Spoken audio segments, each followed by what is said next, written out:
आश्विन शुक्ल पक्ष सप्तमी तिथिको दिनलाई फुलपाती भन्ने गरिन्छ। बडा दशैंको आज 7औं दिन हो।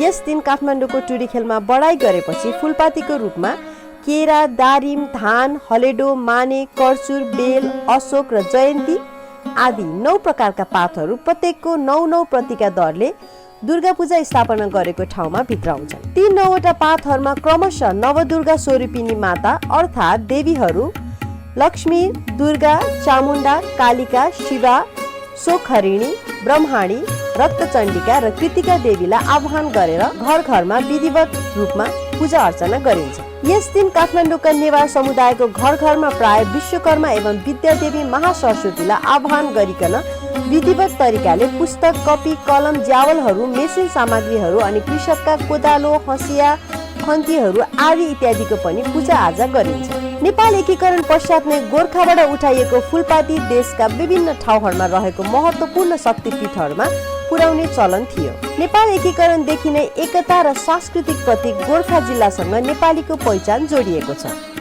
तसर्थ गोर्खाको फुलपाती विशेष हुने गर्दछ। काठमाडौँको हनुमान ढोकाको तलेजु भवानीको मन्दिरमा रहेको दशैं घरमा पनि गोर्खाबाटै ल्याइएको फुलपाती धादिङ जिल्लाको जीवनपुर हुँदै भित्राउने चलन रहेको छ। यसपालिको फुलपाती भित्राउने उत्तम साइत भने बिहान 7:17 रहेको छ। यस्तै रमाइलो अनि जानकारीमूलक भिडियोहरू हेर्नको लागि हामीलाई फलो अनि सब्स्क्राइब गर्नुहोला। धन्यवाद।